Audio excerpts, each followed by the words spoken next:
అరటికాయలు కనిపించగానే టక్కుమని గుర్తొచ్చేదేంటి? అరటికాయ బజ్జీ. ఎందుకంటే కూర చేసినా ఎవరు తినరు. మా పిల్లలైతే అరటికాయని చూడగానే వాంతి వచ్చేస్తుంది అంటారు. అదే అరటికాయ బజ్జీ చేసాం అనుకోండి, లొట్టలు వేసుకుని తింటారు. ఈరోజు స్పెషల్ స్నాక్స్ వచ్చేసి అరటికాయ బజ్జీ.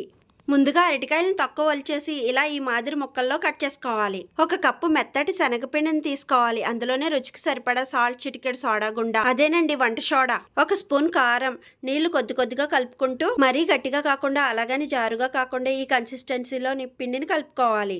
2 స్పూన్లు వాము కూడా కలుపుకోవాలి. ఇప్పుడు సలసలా కాగే నూనెలో అరటికాయ ముక్కలు పిండిలో ముంచి బజ్జీలు వేసేసుకోవాలి. ఈ అరటికాయ బజ్జీని ఉట్టిగా తినడం కన్నా ఉల్లిపాయ ముక్కల్లో ఉప్పు, కారం, నిమ్మకాయ, కొత్తిమీర అన్నీ మిక్స్ చేసి మధ్యలో స్టఫ్ చేసుకుని తింటే అరటికాయ బజ్జీ చాలా చాలా బాగుంటుంది. ఎగ్ బజ్జీ, అరటికాయ బజ్జీ, మిరపకాయ బజ్జీ, వంకాయ బజ్జీ, ఈ బజ్జీల్లో మీకు ఏ బజ్జీ ఇష్టమో కామెంట్ అయితే చేయండి. Thank you.